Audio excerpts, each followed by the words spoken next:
যদি a is to b সমান 7 and b is to c সমান কত 6:11 হয়, দেন abc সমান কত? আমরা কম বেশি এটা সবাই জানি। চাকরির পরীক্ষাতে প্রথম দিন পা রেখেছে সেও এটা জানে কি করে করতে হয়।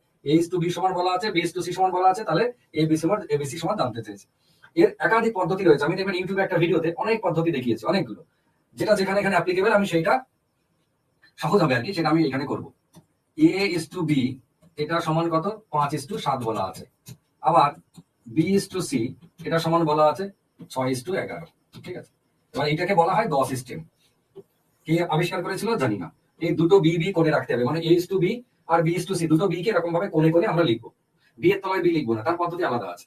এরকম ভাবে লিখবো, দিয়ে যেটা দাঁড়াবে এটাকে দয়ের মতো গুণ করবো। 5 6 30 মাঝে is 2, 6 এর সাথে 7 এর গুণ, যেখানে যেখানে দাগ গেছে সেটা গুণ। 5 এর সাথে 6 এর গুণ 5 6 30, 6 এর সাথে 7 এর গুণ 6 এর সাথে 42, আর 7 এর সাথে 11 এর গুণ এটা 7 11 77। তার মানে দেখা গেল a is to b is to c এটা সমান হচ্ছে 30:42:77। কোনটা উত্তর? Option B, 30 42 77। এবার এদেরকে যদি কেটে ছোট করা যায় তাহলে ছোট করবো, না করা গেলে না করবো। এটা একটা নর্মাল পদ্ধতি।